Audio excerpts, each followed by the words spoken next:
right, folks, we're here in Liberia, of course, celebrating the 200th bicentennial of this country. And we've been having different conversations during our visit. And so I want to talk about economics, and not from the government perspective, but also from the private sector, from the business perspective. And so when we had the VIP dinner on our first night, ran across this sister who was a CEO, and I said, well, look, I said, let's chat. And then I went to her LinkedIn, and I swear she got about 15 businesses. And I said, what's going on here? I said, it has to be a great conversation. And so Rema Fawaz said, sure, I would love to sit down and chat with you. Come on out to my facility, one of her many different ones, and that's where we are right now. And so let's have this conversation. How you doing? I'm very good, thank you. And you? I'm doing great. So, Virtue Companies, I'm pronouncing it correct? Virtue Group of Companies. Virtue? Group of Companies. Got it, okay. Yeah. First of all, how did that start? Where did it originate from? It started 8 years ago when I came back from Lebanon and decided to relocate to Liberia. Started off by opening a restaurant, a continental restaurant. And after a year of running that, diversified into construction. Okay. And then on and on. So it was a restaurant. Yes. There was a construction company. Right. Then what else? Then we got into mining. We did artisanal mining. And then after, we decided to go into agriculture while doing the mining. And then decided to also open a foundation. Because, everything came handy. Being in the rural area, doing farming and mining, then you see that you need to help more. And then new ideas comes up, and decided to do a foundation. So you said you moved from Lebanon, but you're Liberian. Yes, but I with the war, we all moved different places. During 2003, I moved from Liberia to the Ivory Coast, then Lebanon, and where I stayed for like 6 years and decided to relocate back home. Yeah. So we'll talk about the business. I'm going to come back to that. But give us a sense of what was life like in Liberia pre-Civil War? Well, I was very little when the war took place. So most times when I'm asked the question, where did you grow up, I get confused because I was very young, and then we had to run to the nearby country, Guinea, and the Ivory Coast, but Guinea first, where I stayed like 3-4 years with my mom, and then moved to back to Liberia and got married, and then I had to relocate to Lebanon because there was a little bit of conflict going on. There was not really perfect stability at the time, so I had to go back. And then came back in 2006. And so because the war took what, 15 years? Yeah. So it ended probably a couple of years before you came back. Right. And so when I came back, there was a little bit of stability, and then we thought everything was okay. Then 2003, something happened, so it was like on and off. It was not like the real war before, but it was not stable. So then I went through my divorce and moved to Ghana, where I established my first business. But before that, Liberia was not what it is now. After coming back after the war, it was really bad. But you had massive destruction. Bad roads. Thousands who died as well. Yes. And so you literally had this crown jewel of Africa that was destroyed in many ways and had to be reconstructed. Right. And so when we had the first stable government, elected government, which is Ellen Johnson Sirleaf, there was a lot of changes that took place comparing to when I came back in 2006 from Ghana. because I came first, 2006, and tested the waters, thought I could stay. I actually moved all of my business here, and then realized that I could not even drive like 10 miles per hour. And I was so frustrated. I was like, no, I have to go back, take my kids out of here, go to the neighboring Ivory Coast, maybe learn a little bit of French, then I can come back when things are much better, which I did. So I left and came back, and much, much better. You know, roads are good now. I can speed because I'm a fast driver. You know, and going to my mom's village used to take weeks, sometimes months. Really? Yes. Now it takes me 3 hours. Whoa, so I can go and come back. Now it takes 3 hours. Yes. It used to take weeks or months? Weeks or months. See, that's the thing that when look, I've been gone twice. First time here in Liberia, but I've had conversations with other African leaders, and that's the thing that so many people take for granted. People talk about, you know, restaurants, this, that, and the other, but things as basic as roads, that changes cities and counties, that changes countries.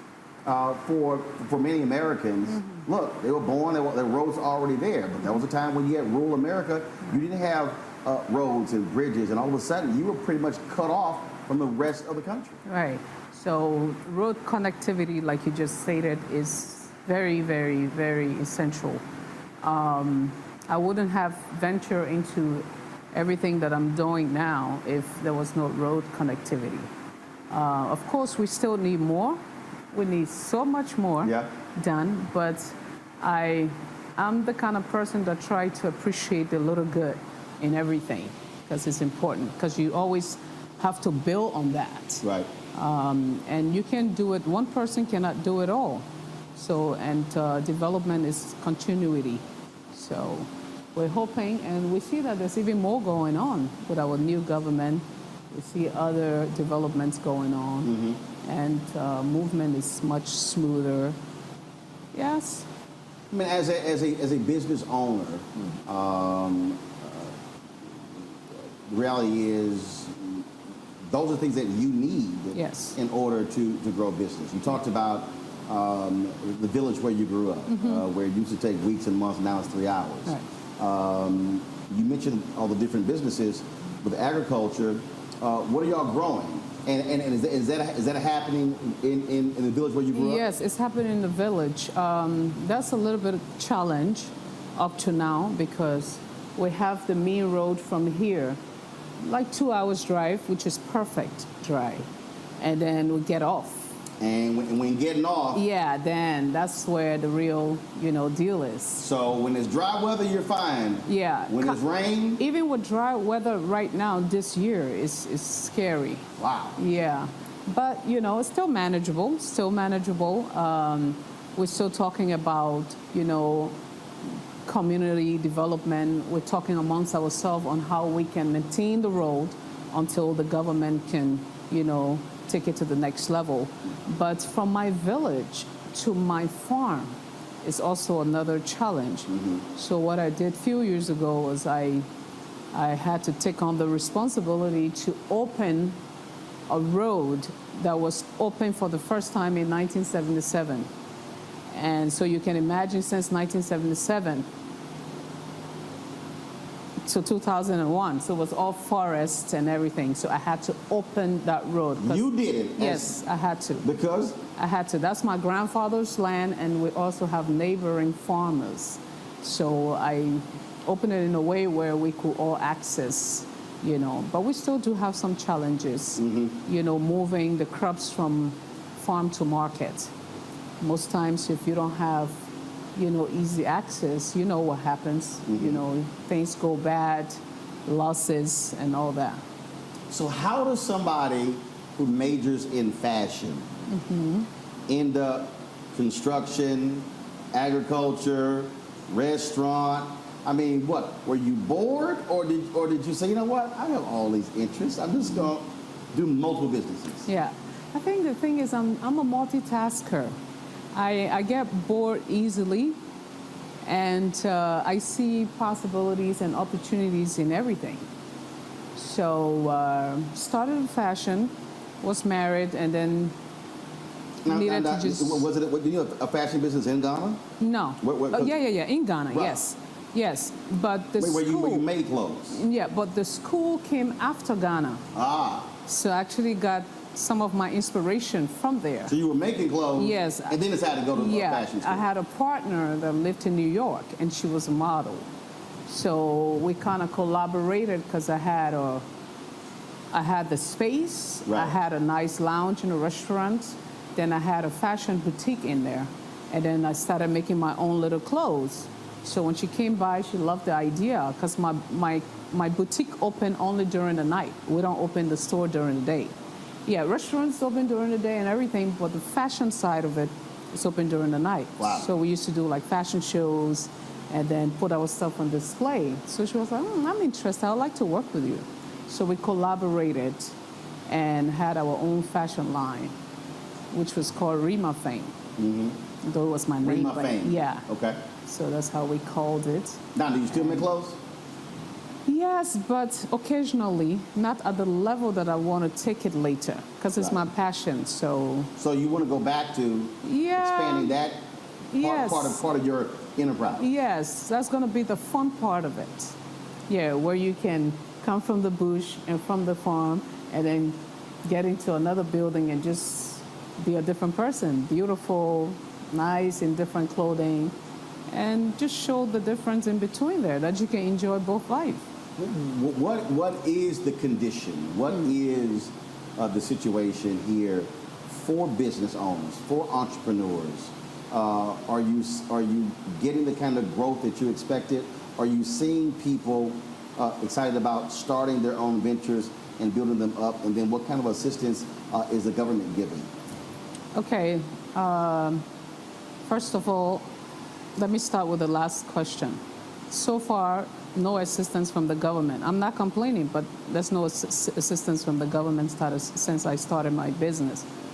But with my personal business that I've started 7 years ago, 8 years ago, at this point in time, my expectations was not what it is right now. Because when I started... You mean, were they bigger or smaller? No, they were bigger, they were better, they were moving. I mean, there was prospect. You had hope that, okay, there's stability in my country now, development's going on. Now we have a younger, government coming in play. So, it can only get better, And then, so we started since 2012 in Liberia, and that was like the growing stage for us. So in 2018, I thought, okay, I'm not there yet, but I can now sit and observe a little bit and see what I've worked on, see how that is going to play out. Right. And then COVID came. So COVID came, we had all of this open. So you were moving. Yeah. You had this upward trajectory. Yeah. Multiple businesses are going fine. And just like, look, 41% of black businesses went out of business during COVID. Right. COVID hits and... Bang. Yeah, so that's what happened. I think you can see from the building when you entered. But this building was actually constructed for maybe a future university or a hospital, just lease out the stores to different multiple businesses. But because of COVID and everything else that's going on, we had to just be creative. So when did you acquire this building? I built it from scratch. You built it from scratch? Yes. And so when you say it was supposed to be for school? Yeah, I built it not to run it like what I'm doing now. I built it hoping that maybe somebody can take it and turn it into a nice university. Right. Or a hospital or an office building, Yeah, but we built it from scratch. This construction started from scratch. And then when you move in, then what did you put? So this was a open restaurant No, it was an empty land, and then I decided in 2014 to start something, like a structure, because with construction, the projects don't come consistently. And in Liberia, you can't just do one business because sustainability is it's a little, so you have to do something to kind of support the other businesses. So when I noticed construction... So you got to build one business to support the other business. Well, not 100%, but you have to have that balance or something to fall back on just in case. Or as we say, you got your primary and you got a side hustle. Right. So, exactly. So the construction was my primary. And what became your side hustle? Building a multi-purpose building and trying to, lease out or open maybe construction, building materials. Right. Since I'm into construction. Because don't you have another building down the street? We saw a Virtue something. We saw a sign down. So this is your only building here? Yeah, this is my only building right on this part of the road. But going further up, that one I don't have a sign there. Okay. I don't have a sign there, but I have a property on the beach there. Ah, I got it. That I'm trying to turn into a little boutique hotel. That was supposed to be my residence. So, and it's right on the beach. So very beautiful scenery. Yeah. So for this one, this is the only building on. So what would you say? So there's somebody out. I mean, I know people have been doing this here. Folks, they've moved to Nigeria. People are moving to Ghana. People are leaving the United States.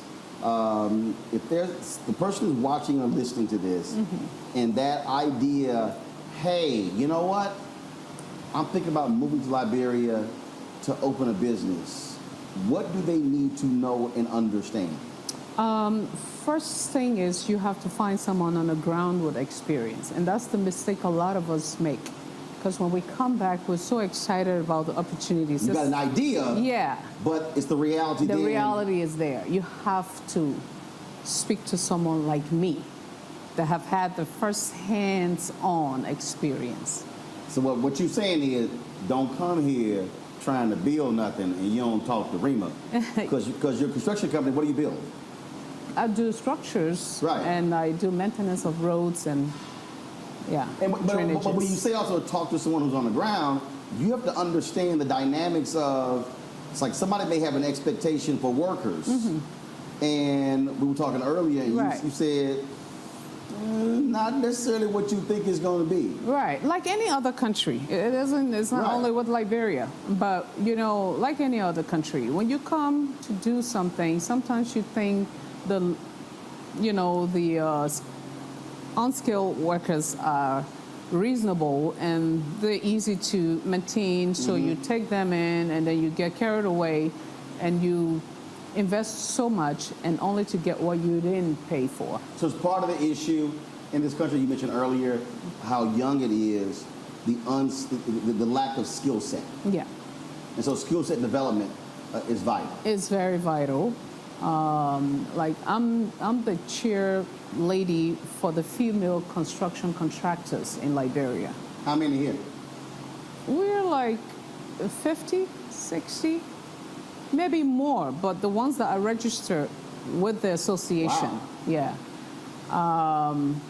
Yeah. And this is one thing that I always try to push on the table, that we need to go down to the ground level and stop thinking our job is at the office level. It's not the office thing. You have to get dirty. You could create a company, but at the end of the day, you got to have skilled workers who are handling the projects to get them done right. And that is harming us seriously, because when those things happen, the only thing you hear is Liberian construction contractors don't know their jobs. And that's not the case, because I have an eye for what I really want, and I know what I want. But you're the skill guy.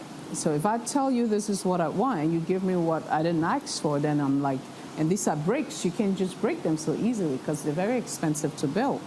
So I tell my people at the association that I think the one way to fix this problem is to go into the fields, find the unskilled workers, and kind of work closely with them. I So know are you- trainings and, you know, other internships and all of those things are going to be very vital to improve. So are that. there apprentice programs? Are there, because you talked about, you know, hopefully this potentially being a university.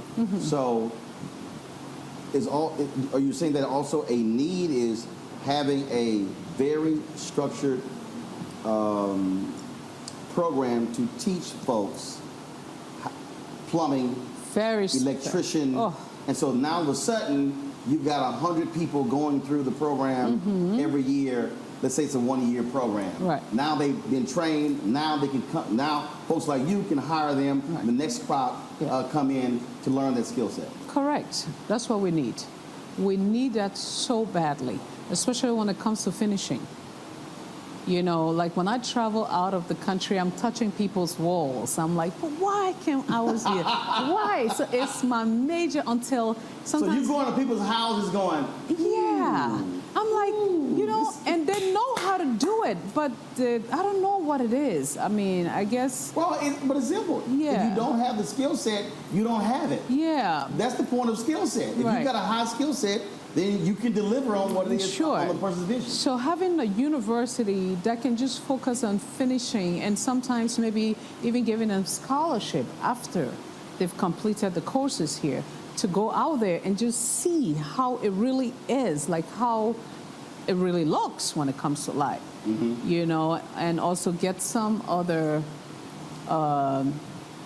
what you call it, professionals to come down. Like the Mexicans, sometimes I'm like, oh, I can't wait to get money so I can be able to afford to bring some of these Mexicans and stuff from America to come and teach our people on how to do proper finishing and also to get all of the right materials needed for that.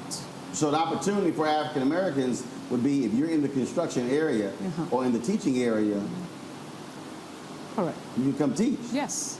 and build. Yes. That is, you know, it was interesting when we were at the Monrovia Day celebration. You were there as well, and it was amazing to hear the MC say that 75% of Monrovia are young people.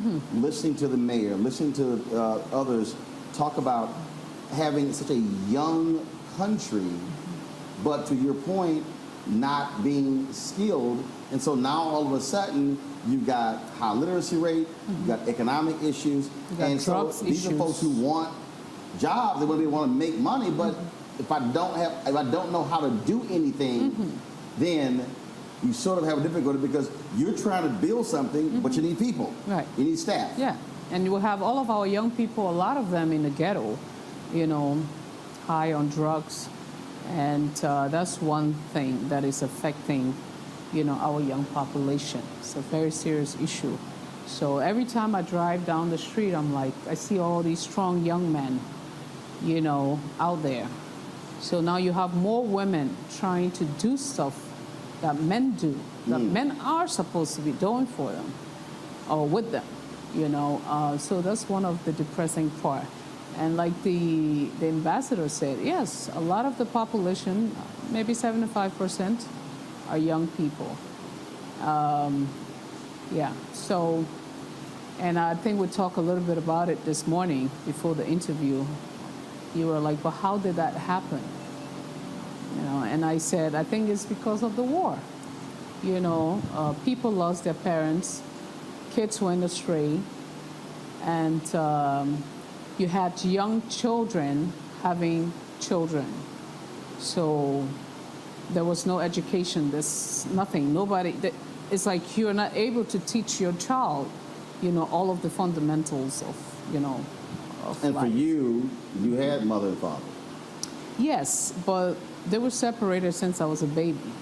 So I spent most time with my mother and a few times with my father. But I didn't have much opportunity with my dad because right after kindergarten, first grade, then the war came. So he went back to Lebanon and I had to run through the forest with my mom. And we lived as a refugee in Guinea for years. So yeah. So, you know, You still don't get, I still didn't get the feel of having a real that family. Right. Yeah. So when people think about, when we talk about Liberia becoming the first republic here on the continent of Africa,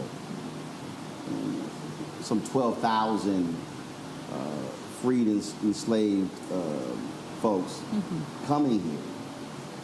So you had, from 1822, you had all of this progress, all of these things happening. Then you go through the 20th century, and Tubman becomes president, and often referred to as the father of Liberia. And these things happen, and the close relationship with the United States of America and other African nations are looking towards Liberia as as the symbol of greatness. I was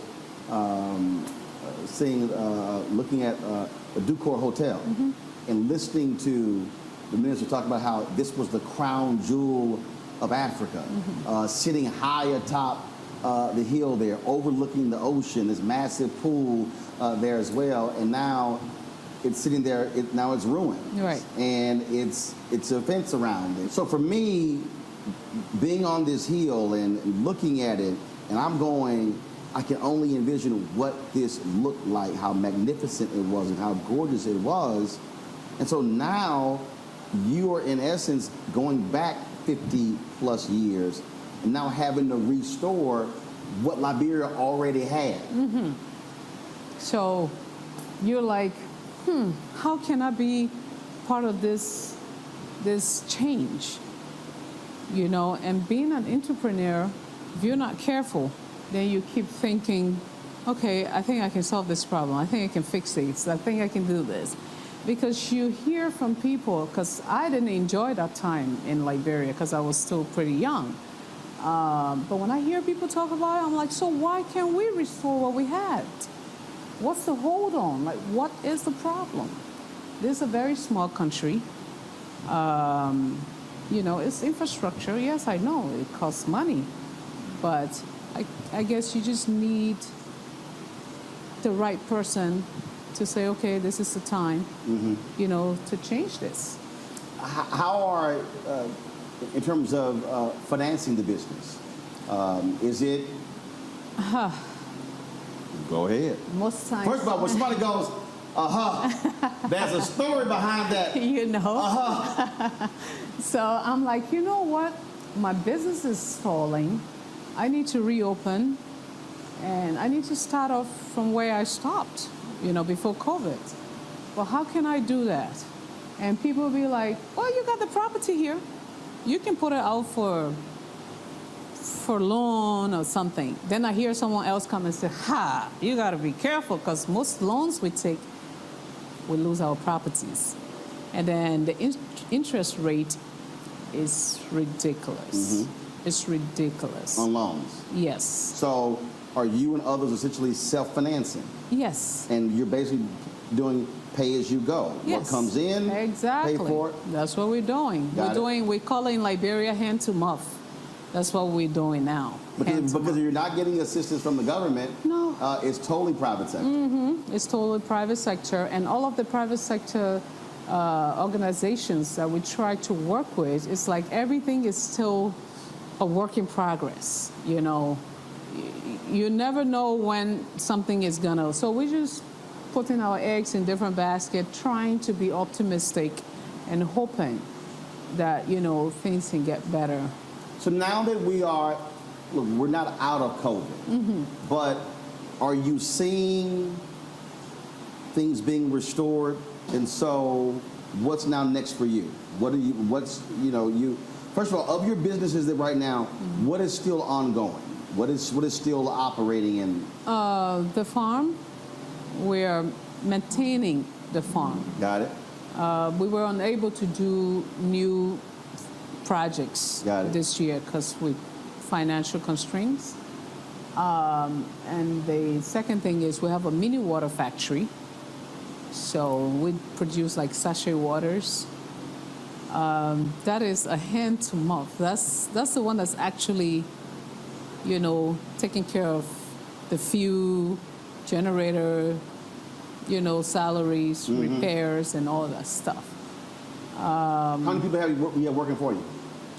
I had about 13 here, but now I think we're down to 7 or 8. And the farm? The farm, we had, you have contractors. Right. So we had like 100 contractors, and then we had 8 employees. So now we're left with 5 employees on the farm because we have to cut down everything. Right. Yeah. And then we subcontract. Gotcha. Yeah. So what do you what do you see? Let's say 5 years from now, 10 years from now. Economically, what do you see? Where will this be? Where should this be? Where do you want it to be? Well, 5 years from now, it's unpredictable. Like, it's kind of blurry. But I'm an optimistic person. I always look into the future as, something that can get better and that will be good. It will be better. Looking at the progress that the government is making now, trying to connect roads, the little improvements that are going around, is kind of giving us a little bit of hope. But we still long for more. Of course. And we hear that there's a lot of things in the pipeline. So that is kind of hopeful when you hear those things. What do you hope comes out of this 200th bicentennial celebration and the effort to tell the Liberian story in the United States and globally? What I expect of this bicentennial, which I really looked forward to, because when Ghana did theirs, I was kind of jealous in a good way. I was like, I was there. Yeah, Liberia is known to be the trendsetter in Africa because the AOU and all the other stuff. But why didn't we do this first? But then the reality hit me.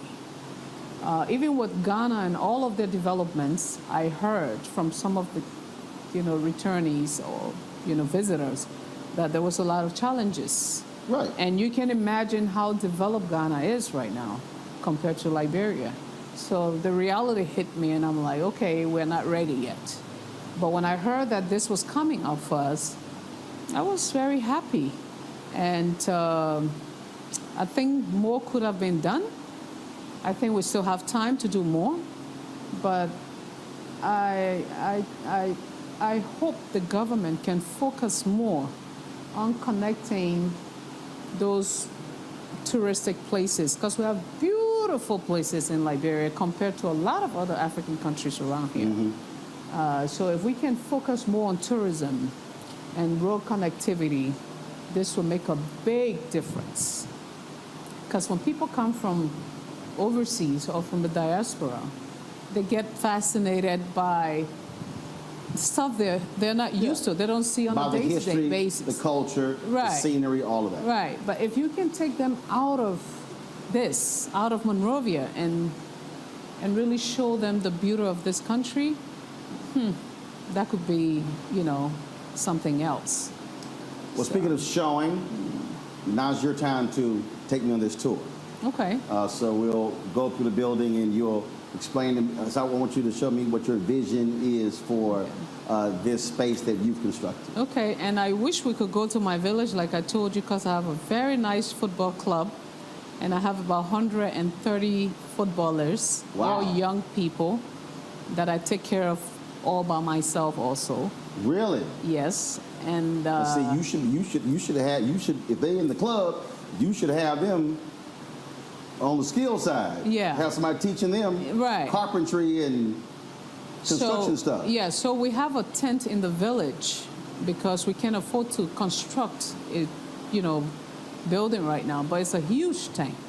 And that tent was put there to start something like that. So you have 3 kids of your own, but you got another 130 kids. Yes, I do. 130 kids plus the ones here and the employees. Yeah, so. But you got a lot of mouths to feed. I know, but that's the best part of it. It makes you feel accomplished, makes you feel like you're giving back. Though it's very challenging, and sometimes you're like, but why am I doing this? I'm not,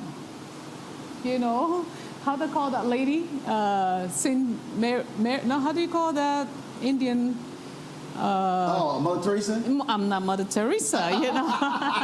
But then your heart, because you're someone that they look up to as an idol. Right. They want to be like you. You know, you give them so much hope. So you want to tell them, yeah, it's okay.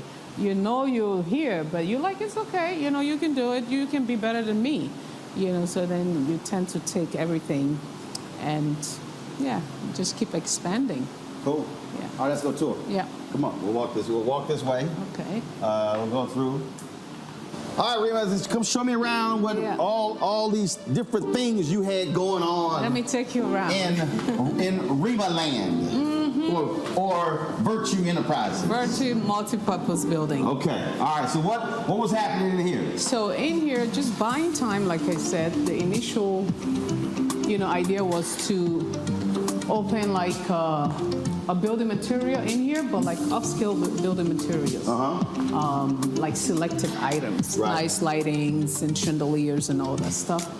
But due to COVID, we couldn't, so we had to, do something else just to keep the building going. So we had a very nice pool room set up here. Very, very nice. Used to be really good before COVID. Now, you said before COVID, this joint was packed. Yeah, I used to have like 350 people come here. And sometimes I have to bring my living room chair and put it out. You had to go to your house and bring some extra chairs? Yes. The kids, the parents, and, we had everything going, and it was really good. So that was my office right there, so I'm able to observe and walk through. And so I built it having two things in mind, that I could run the businesses in here by myself or maybe lease to stores. So if I'm going to run it by myself, then I need to have access to all the stores. So I decided to put doors in between. So the doors that go all the way down? They go all the way down. Okay. So my office is here. I can come out here, monitor this, monitor whatever, and then walk through and then come back to my office. So basically, this was like your my walkway, my private walkway. Or your hideaway. My hideaway. Yeah, so you all behind the scenes. So everybody's over there, and I'm like observing without you knowing that I'm there. Okay. Yes. All right, then. All right, so we're talking about, so how many total businesses are there on this floor? Five different stores. So we have the VIP pool room. Set up here, and then we have the bar. The restaurant. And next door we have. And you open what? 5 days a week? 6, 7 days a week? 7 days, literally. Wow. Yeah. And then this was the cafe. So this is cafe. So what were you doing? What were you doing in here? We sold ice cream. We had like a little pastry place, popcorn, juices. So this was the kids' favorite room. Really? So kids would come in here and then be so busy, but it was really a nice experience. We had like TV on the wall, so they come in and they can watch like cartoons. At the same time, we had chairs all here, so parents can sit out there, have their drink, and the kids are in here safe. And so basically, if you brought the whole family here, so if mom and dad want to go eat at the bar, they're over there. Right. If one of them want to go play pool, they're over there. And then with the kids, they got their own space over here, so everybody has their own spot. Right. And then the kids sometimes go out there. We have like those mini cars, so the kids go out there and then have a ride around, have fun with some of the, employees, and just to distract them from their parents so that they enjoy. Well, in many ways, this was truly a multi-family, multi-purpose facility. Right. And I always got the question like, this place is so nice. We're having fun. We don't want to go back to town. Can you create something upstairs, like a nice, resting place and blah, blah, blah. So I was like, okay. So I started thinking about, transforming the last 2 floors into apartments or a hotel. Okay. So that is still in the pipeline. That's something I'm still looking at because with the location it had, that has a lot. So your first floor was really where you had things going on with development. Yeah. You had developed second and third floor. No, the second floor was just sometimes we use the space for what do you call it, weddings and occasions. Okay. Yeah. Let's go to the next spot. So this was the kid spot. Yeah, the this kid was parlor. the kids spot. Okay, all right. Step in. All right, so we'll go. All right. Okay, so in here we had a mini mart.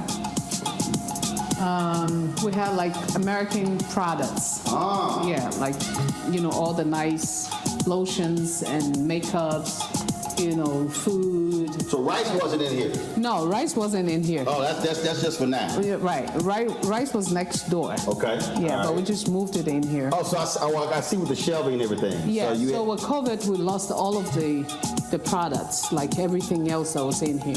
Uh-huh. Yeah, because everything expired. Right. We had to shut down because businesses were not allowed to open. So I had to move to my village because I couldn't bear sitting here and Right. seeing the business close.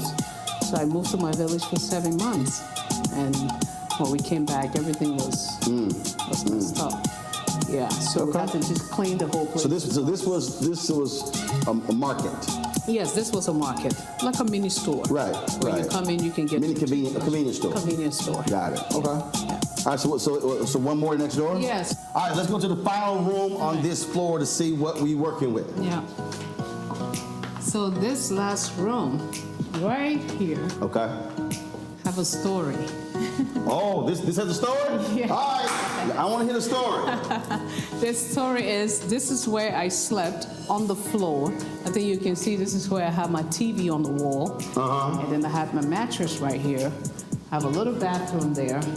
And these doors were closed permanently. Well, I see those are some heavy duty doors. They are, but they were shut. It's like a bank vault door. I know. You had to do it for security. So those ones were closed, and this was where I hung my clothes until I did all of the projects in this place. Wait a minute. So when you built this, you stayed here? Yeah, I stayed here when it was not completed, like when I was still doing the upper floor and the last one. How long did you stay here? 3 years in this room. Are you serious? Yes, I'm serious. But it was peaceful. No wonder you said there's a story in this room. Wow. So this is where I stayed and then did everything that I did in this yard. So was this the first room? So you knew you were going to stay here? Yeah, I finished this first. So you said, hold up, I'm Yeah. going to basically build my apartment first. Right. While you then build the rest. Yeah. So, because most times I used to sleep in my car outside. So I'm like, okay, I'll just fix this one up because I have to do other construction. I work for the World Bank, the National Housing Authority, you know, the GIZ. So doing those projects, you don't have time to do stuff for yourself. And that's why sometimes you don't get things the way you want because you're not on the ground. So you had a mattress on the floor? Yeah. Yeah. So you didn't even bring a bed post, you just mattress on the floor? It was so comfortable. It was comfortable. I enjoyed it. Wow. Yeah. So doing other people projects, you come from the sites, the other sites pretty late, and then you need to spend time at your project. So you don't have time to go home and, you know, or live somewhere else. So I just decided to move on ground. For 3 years? Yes, for 3 years. Wow. So it took 3 years to build. Yeah. Wow. Yeah, because you have to do it little by little. You work, then whatever you get, you put, you work. Make money, Yeah. put it to the building, Little make some by money, little. put it into the building. Yes. Okay, Yes. I got you. And that's why I took everything out of me, hoping that, okay, I'll just invest, I'll just do whatever, you know, put everything into it. And then I'm very sure that in a few years, things would be great. And then when I started the little, you know, restaurant and all that stuff, and it used to really do well, and I was like, okay, this is hopeful. So kept on putting in everything, and only to get COVID coming in. All right, we're gonna let's go look at upstairs, because I think you said you had banquets or something like that. You mean up? Yeah, we'll go up. All right, so we got big old wide open space. Yeah, so this is the place we use as a hall for now, just to keep the space going. But the initial intention for building it the way it's built was for furnitures, like local Liberian furnitures. Oh, so that's why you have Slanted and windows. so that way, yeah, they can see the furniture from the Right, road yes. and stop by. Right. So we try to build a workshop in the back of the building so that we create all of our own furniture using the local Liberian wood. But yeah, the space is here. Now, we didn't get to do that yet, so we use it for weddings, trainings, etc. Got it? Yeah. Got it. So you thought about that in terms of, but clearly the furniture thing, how that changed, but then you just simply said, Yeah. all right, let's do something else. Yeah. So what you did, wedding receptions in here? Weddings, birthdays, parties, conferences, like little, trainings and stuff like that. But this is where I was telling you about hoping this place can be turned into a kind of training institution Right. or something. I think there's a third floor. There's a third floor that is even wider than this one. Because with this one, we have petitions. So basically offices. Yeah. So upstairs is what, one of those large rooms? Yeah, it's just one large room. Okay. All right. So Yes, we go upstairs. we'll go upstairs? Yeah. All right, then we'll go in the back Behind, yeah. to get the water. Right. All right, cool. Yeah.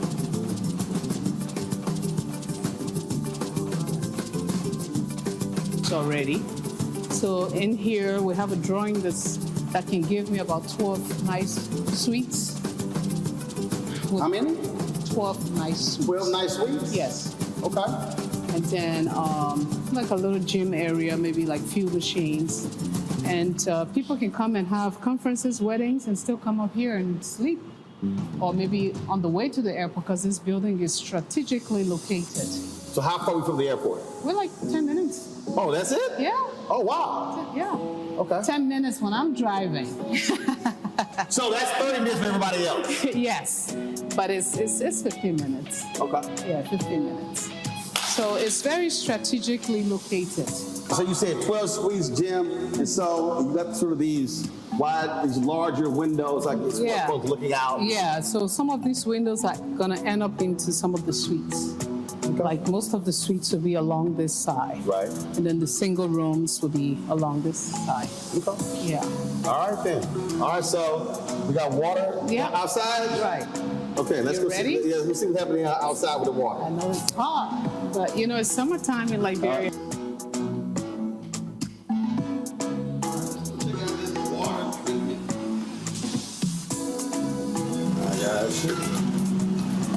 Oh, don't worry about it. It hit my head. I'm good. I'm good. Don't worry about it. Oh, I got a hard head. Don't worry about it. All All right. right, here we go. All right. So this is the backyard. This the back. Yeah, this is the backyard. Yeah, to the multi-purpose building. And in here, we have our boys' quarters and the generator room. Then we have our borehole over there for the water factory. Okay. And so what are you producing? We're producing the sachet water. Okay. Yeah. Got it. Yeah. And then there, And you're bottling yourselves? Or what? it's not bottles yet. We're doing the sachets. Ah, got It's it. like plastic, like that those, hole? yeah, like those plastic waters. So this is your son's project? Yeah. All right. That's your son right there? Yes. All right, cool, Doc. What's your name? All right, then. So she tells me this is your pet project. Yes. All right, so tell us about it. We have a sachet mineral water factory behind there. We produce the sachet water which we distribute in the local community. Okay. How many do you do? 600 per day right now. Wow. Okay. And when did you start? Late last year. Yeah, that's when we really started to. So I tell you, look, if your mama's an entrepreneur, you kind of got no choice but to do something. Yeah. Yeah. So this was your idea. So what? You came to her, and so tell me how that happened, and what was her reaction when it was your idea? Initially I noticed that there was a lack of safe drinking water here, so I brought it up to her, and she definitely was interested, and she started to implement, and we started putting ideas together. And then we managed to get one machine and then one truck. So that's what we've been on. So you have, so when you say, okay, so walk me through what is happening here. I see all these pipes and everything. So what's going on? So what's happening is this is a borehole, which is where we get the water from. So that's the water source. Right. And then there's a submersible pump in the borehole, which pumps the water through these pipes into the poly tanks. So then from the poly tank, it's then transported straight into the machine, which makes the water. Got it. So that's going straight into the factory. into. And then it passes through all the filters So at the end there. okay, where's the end? It's all the way. Where the little booth is. Got in it. the corner. Ah, got it. Okay. So you maximizing all the building space, all the land space. Okay, so what's this here? This is the boys' quarters. This is actually the first building I built before I finished this and before I built mine. Okay. Because I needed the contractors to be comfortable. So this that is we- where the contractor stays. Yeah, Got it. yeah. So you just got it all Kind of. in one spot. Yep. Yep. Well, So cool. there we have a cold storage, imported cold storage, and then a handmade, locally made cold storages, the other two. Right. And we did that because considering the water idea, he wanted to sell frozen water also, and Kool-Aids, and Right. stuff like that, milk, like yogurt milk, Right. and stuff like that. So we got this. This is a cold storage. Uh-huh. And the other second one, the white door, was for the fish because on the farm we wanted to do, like last year we wanted to do fish farming. Uh-huh. Yeah, so our intention was we do the fish, we grow the fish ourselves and package and freeze and sell locally. So that's locally grown Liberian cold water fish. Got it. Yeah. But yeah, so that idea is still there. Okay. We've started, on a smaller scale, and we're looking to finding the opportunity to expand on that idea because we have the ocean in Liberia, but then most of our fish is also imported. Yeah, and I'm more into organic eating, like organic food. Right. So I thought it would be wise to bring local fish, like the cold water fish. Now, plus, what you import, you gotta pay more. Right, Got it. right. And then, of course, you live here. Yeah. So you got everything in the same spot. Yeah, because I want work You to wanna be keep your eye on accessible. everything. Yes. Like I told you earlier, I had my experience in Ghana where I had my first business, and I had to drive hours away, to come to What's work. that, like a 3-hour drive? Yeah. Wow. Depending on traffic. Man. It could even go more. Yes. So I learned from that, and I was like, no, if I come back home and decide to do anything, I'm going to live there, so I can take advantage of. Considering you lived Yeah. in the building for 3 years, I think you've accomplished that. And I lived there and ran the business, and it was very successful before COVID. So, Well, hopefully you will get back to things on and popping as it was before COVID. yeah, but I wish we can bring a better idea and, have partners come on board so we take the idea to another level. Because I would like to see a hotel expanded behind here, like all the way in the air, and then this whole front building can just be a reception area. All right, well, you never know. You Yeah. never know who's watching and listening to this. Right. So that might happen. Yeah. All right, so it's real loud over here. So let's, a little slippery right here. Okay. So this one, you talk about the 600 a day? That's what this is?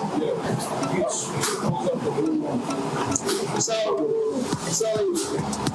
everything coming through that, coming down, and then who's their bag? And He bags it and packs it. then once it comes out of here, then you load it with the truck. On the truck. Okay. Wow. Very massive warehouse. This was the place where we were supposed to do the workshop. So this building goes all the way in the back. Wow. So now Mustafa is hoping when he can afford to upgrade the factory, he's going to expand into this space. Yeah. So you get more machines and then produce more. All right then. Or upgrade to the bottles. Right. And that's the water. 500 milliliters. 30 in a sack. And so, what, make a drink out of this? You got a straw or something? Just rip it out. Just rip it and drink it. And it's very safe. This is where? Anyway, right away. He knows how to do Oh, it. you stir it? Yeah, or you can Yeah. do it with your teeth or your Yeah, exactly. That's it. So like a Capri Sun in Liberia. You just just squeeze it. Yeah. This is one of the best water around the neighborhood. Our water, we have one machine, but we have so much customers. Wow. So many. How many customers do you have now? 400. 400. Excluding the ones that I have collection to, which is 130 customers on my phone. And they beg every day. And like, there's a lot of this factory around. Right. But we pay attention a lot to how our water is being processed. Do you taste anything funny? No. Tastes fine. Yeah. That's Mustafa's favorite water. So that's the water we drink. Great job. I appreciate it. Thank you. Appreciate it. Yes. Thank you. I'm glad Thanks for you. taking us around. Yes, you're welcome. Thank you for all the effort. All good. Yeah. All right. Yeah. Cool. You got some tan also. I got you some tan. Yes,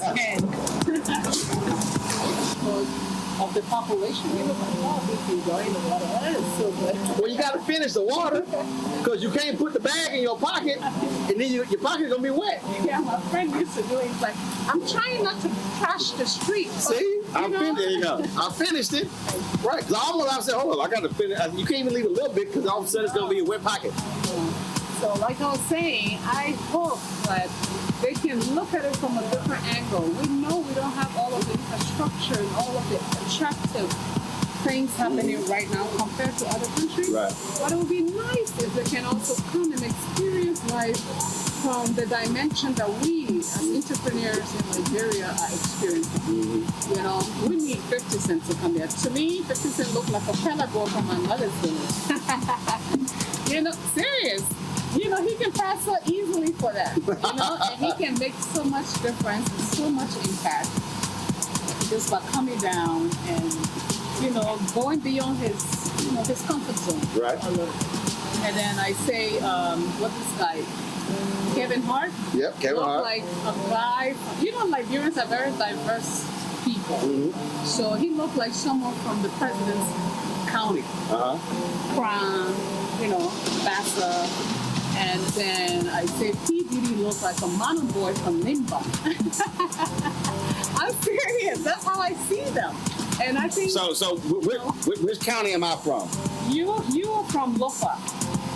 You're from Lofa. You can pass so easy for looking. Really? Yeah. They all look a bit like you, and they are very productive people. They used to be the coal basket in Liberia. And my country was protected at one time. Okay. Yeah. Cool. So let people come back to Liberia and see if they can find other interests. You know, you can come a few days and just, you know, experiment. You never know what impresses you might not impress you. Right, you right. know? And we're going to work hard. And like I was saying earlier again, that the tourism sector need to work with creative people. Got it. People with, you know, innovative minds. Got it. That can collaborate with them to really bring some of these things. Cool. Some of them don't cost a lot. You just need the idea. Well, trust me, they'll be watching and you can let them know. All right, then. I appreciate it.